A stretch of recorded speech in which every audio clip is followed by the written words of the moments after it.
సునీల్ శెట్టి గారు, మీరు చెప్తున్న విధంగా అసలు పదే పదే ఈ ఉగ్రవాద సంస్థలు గాని, ఈ ఉగ్రవాద సంస్థల్ని నడిపిస్తున్నటువంటి పాకిస్తాన్ గాని, ఈ బాలాకోట్ ఘటన, లేకపోతే పుల్వామా ఘటన, ఈ ఉరి ఘటన, వీటన్నింటినీ అంటే అసలు ఈ ఉగ్రదాడికి కారణం ఏంటి? అసలు వాళ్ళు ఏం కోరుకుంటున్నారు? వారికి నిజంగా జమ్మూ కాశ్మీర్ మాత్రమే కావాలా? లేదంటే భారతదేశాన్ని మొత్తాన్ని కూడా ఒక ముస్లిం కంట్రీగా మార్చేయాలనేటువంటి ప్రయత్నం ఏమైనా చేస్తున్నారా? అంటే ఏం చెప్తారు సార్? గజ్వే హింద్ ఒకటి ఉంది. They have always wanted to do that కాదు, అంటే convert whole of Pakistan India into Islamic country. అది కాక they want also break India. ఎలాగో in some way or the other ఇండియాని బ్రేక్ చేయాలి. అంటే మన ఇండియాలో కూడా internally there are enough elements who are anti India. వాళ్ళ దాంట్లో కూడా మన మైనారిటీ కమ్యూనిటీ ఉన్నారు హు ఆర్ సపోర్టింగ్ పాకిస్తాన్. ఇప్పుడు చూడండి, ఆల్ అక్రాస్ ద మీడియా మీరు చూస్తున్నారు, ఉన్నారు, లేదని కాదు. సో అక్కడే మన ఆర్మీలో ఉన్నప్పుడు, ఆర్మీలో కంప్లీట్ డిఫరెంట్ అండి. ఆర్మీలో అసలుకి మన ఏ కులం అని, ఏ మతం అని, నోబడి బాదర్స్. అక్కడ ఒకటే కులం, ఒకటే మతం, అది ఇండియా, భారతదేశం, అంతే. బట్ అవుట్ సైడ్ లో అలా ఉండదు. మీరు చూడండి, మనం ఇప్పుడు సోషల్ మీడియా కానీ న్యూస్ చూస్తే మీకు కనిపిస్తుంది ప్రతి ప్లేస్ లో. సో ఇదొకటి పాకిస్తాన్ది టూ ప్రాంగ్ అది అనమాట. ఒకటేమో ఇండియాని గజ్వే హింద్ చేసి కంప్లీట్ కన్వర్ట్ చేయాలా ఇంటూ ఇస్లామిక్ కంట్రీ. అది కాకుంటే అట్లీస్ట్ దీన్ని డిస్ట్రాయ్ చేసేయాలా దీన్ని. ఇప్పుడు చూడండి, ఇప్పుడు మీరు ఒక లాస్ట్ 6 months 1 year క్రితం అన్ని కామెంటేటర్స్ చూస్తే ఫ్రమ్ పాకిస్తాన్ ఒక లాల్ టోపీ అని ఉన్నాడు. వాడు ఏమంటాడు, వాడికి ఒకటే point, India is becoming progress, India is becoming world's 3rd largest economy అని. వాళ్ళకి ఏముంది, ఇది స్టాప్ చేయాలా. How to stop it? War అయితేనే స్టాప్ అవుతుంది. That is the so some way ఏదో ఒకటి చేసి, అది వార్ కానివ్వండి, టెర్రరిజం కానివ్వండి, ఏదో ఒక by hook are క్రుక్ India progress ను స్టాప్ చేయాలా. ఒకవేళ అవుతుందంటే ఇండియాను బ్రేకప్ చేసేయాలా. అది కాకుండా అట్లీస్ట్ గజ్వే హింద్ చేసి కంప్లీట్లీ 100% ఇస్లామిక్ కంట్రీ చేశారు. సో ఈ their 3 main things they have. Okay sir, అసలు ఇప్పుడు ఈ పహల్గామ్ ఘటన ఏదైతే ఉందో, ఈ ఘటన అంటే ఈ ఉగ్రవాదులు పహల్గామ్లోనే దాడి చేయడానికి గల కారణం ఏంటి? వాళ్ళు ఆ ప్రాంతాన్ని ఎందుకు ఎంచుకొని ఉండొచ్చు అంటే ఏం చెప్తారు సార్? ఒకటి చూడండి, ఒకటేమో ఇప్పుడు రీసెంట్ రిపోర్ట్స్ వస్తుంది. దానివల్ల ఏం తెలుస్తుందంటే,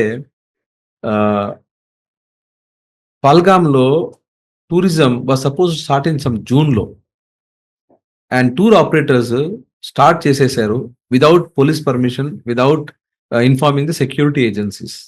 అంటే ఎక్కడో there is some link, okay, between the police కావచ్చు, లోకల్ మినిస్ట్రీస్ కావచ్చు, అండ్ టెర్రర్ సింపథైజర్స్ కావచ్చు, వీళ్ళ మధ్యలో ఎక్కడో లింక్ ఉంది. అదొకటి ఫస్ట్ పాయింట్. రెండోది, ఇలాంటి ప్లేసెస్ లో ఎక్కడ ఆర్మీ ఉండదు, సెక్యూరిటీ లేదు, అలా అక్కడ చాలా ఈజీ కదా. మీరు చూడండి, అక్కడ ఏదో 4 members వచ్చారు, 27 members కిల్ చేశారు. ఎంత ఈజీ అది. అదే అక్కడ సెక్యూరిటీ ఉంటే డిఫికల్ట్. అంత ఈజీ వాళ్ళు అంటే they would have been challenged. Maybe మన ఇండియా సైడ్ నుంచి 1 or 2 security people would have died or got injured, but వాళ్ళు 4 terrorists would have been killed. Plus మన సివిలియన్ క్యాజువాలిటీ కాకూడదు, అవి కాదు. అది it is a soft target అనమాట. అందుకే వాళ్ళు చూసారు, ఆ సాఫ్ట్ టార్గెట్ ని చేశారు. ఓకే సార్, గతంలో అంటే భారతదేశంలో ఈ ఉగ్రవాద సంస్థలు ఎప్పుడైతే ఉగ్రదాడులకు పాల్పడ్డాయో, ఆ తరువాత భారతదేశం కూడా ఆ ఉగ్రదాడులకి ప్రతీకారం తీర్చుకుంటూ వచ్చింది.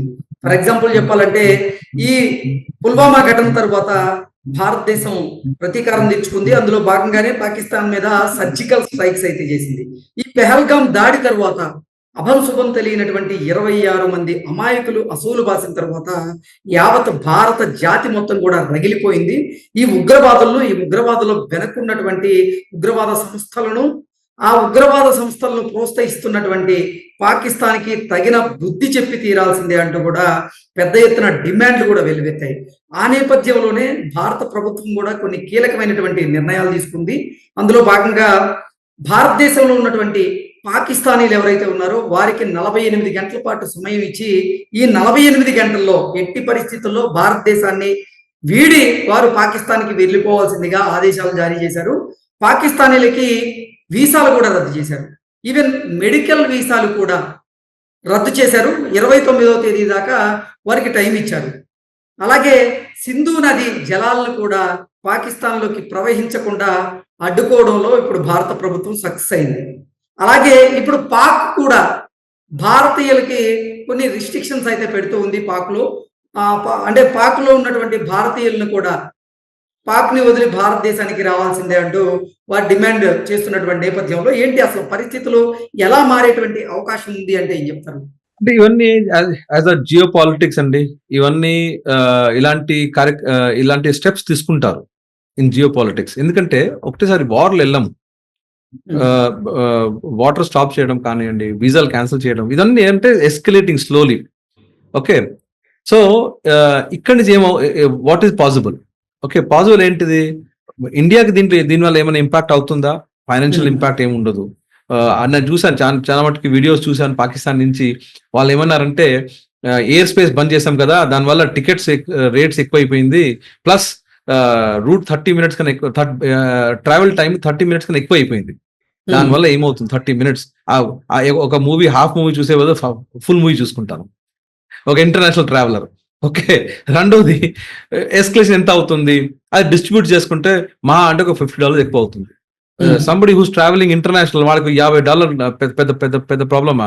అది ఇండియన్ గవర్నమెంట్ నుంచి కాదు కదా వెళ్ళేది, ఇండియన్ ఎకానమీ నుంచి వెళ్ళేది కాదు కదా, అది ఇండివిజువల్. మనం వెళ్తున్నాం, మన పాకెట్ నుంచి. ప్లస్ నేను ట్రావెల్ చేస్తున్నా అంటే ఒక $50 నాకు తెలిసిందే I have to pay. Some times మనకు అదే మనం హైదరాబాద్ ఢిల్లీ రూట్లు చూసుకుంటే సమ్ టైమ్ ఆ రూట్ లో మనకు 6,000కి వస్తుంది. అర్జెంట్ ఉంటే అదే రూట్ లో 15,000 ఉంటుంది. మనం తీసుకుంటాం కదా అప్పుడు టైంలో. సేమ్ థింగ్ ఇక్కడ.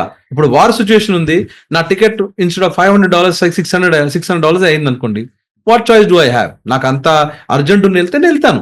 సో దానివల్ల మన ఇండియన్ ఎకానమీకి ఏదో తేడా వస్తుంది కదా, ఇండియన్ ఎకానమీ ఫ్రమ్ నంబర్ 4 నుంచి 8కి పడిపోతుందా? కాదు, ప్లస్ 30 minutes ఎక్కువ అవుతుంది. దానివల్ల ఏమవుతుంది, 3 hours ఫ్లైట్ నాకు 3.5 hours అవుతుంది.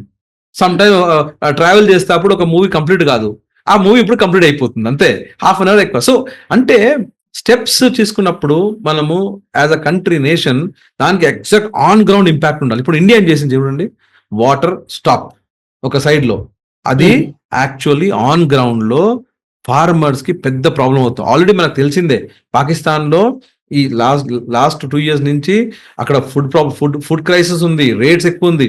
దాంట్లో వాళ్ళ స్టాండింగ్ క్రాప్స్ కి వాటర్ లేకుంటే ఏమవుతుంది, ఇంకా ఎక్స్క్లేట్ అవుతుంది. అండ్ దాని అర్థం ఏంటి, లాంగ్ టర్మ్ ఇంపాక్ట్ ఏంటిది, ఫుడ్ ఎస్కలేషన్, ఫుడ్ షార్టేజ్, దానివల్ల ఇంటర్నల్ డిస్టర్బెన్స్. అంటే ఇంకా common man now will revolt against the establishment, against the Pakistan government, against the Pakistan army. Direct impact ఉంది అక్కడ. సేమ్ వే ఇక్కడ వాటర్ స్టాప్ చేశారు, రెండో సైడ్ వాటర్ హిట్ చేశారు. ఫ్లడింగ్ మనకు అందరికి తెలిసిందే, ఇండియాలో ఫ్లడ్స్ వచ్చినప్పుడు ఏమవుతుంది, అగైన్ ఫ్లడ్ వచ్చిందంటే అక్కడ ప్రాబ్లం. అంటే గవర్నమెంట్ మళ్ళీ సపోర్ట్ చేసుకోవాలి కదా. Already Pakistan government last 3-4 years నుంచి లైక్ బెగర్స్ వరల్డ్ అంతా తిరుగుకుంటే డబ్బులు అడుగుతున్నారు. ఇప్పుడు మళ్ళీ ఈ ఫ్లడింగ్ అయిందంటే దానికి డబ్బులు ఎక్కడుంది? సో మనం తీసుకున్న స్టెప్స్ లో కాంక్రీట్ ఇంపాక్ట్ ఉందండి, directly to the nation. And 1-2 people కాదు, hundreds of people, thousands of people. And long term impact. అంటే ఈ రోజు క్రాప్ ఫెయిల్ అయిందంటే వచ్చే సంవత్సరం వరకు ప్రాబ్లం ఉంటుంది. దాంట్లో ఫ్లడింగ్ వచ్చిందంటే నెక్స్ట్ 6 months వరకు ఉంటుంది. ఫ్లైట్ మనం కంపేర్ చేసుకుంటే అది ఒక few thousand flyers were flying from here, అంతే. అండ్ అది నార్మల్, ఎందుకంటే ఎనీ ఫ్రీక్వెంట్ ఫ్లైర్ తెలుసు ఈ రోజు ఒక రేట్ ఉందంటే రేపు వేరే రేట్ ఉంది. అర్జెంట్లీ వెళ్తున్నా అంటే ఇంకా డబుల్ పే చేసుకుంటాం మనం. So those are not going to impact India, but for Pakistan it's going to impact. Okay,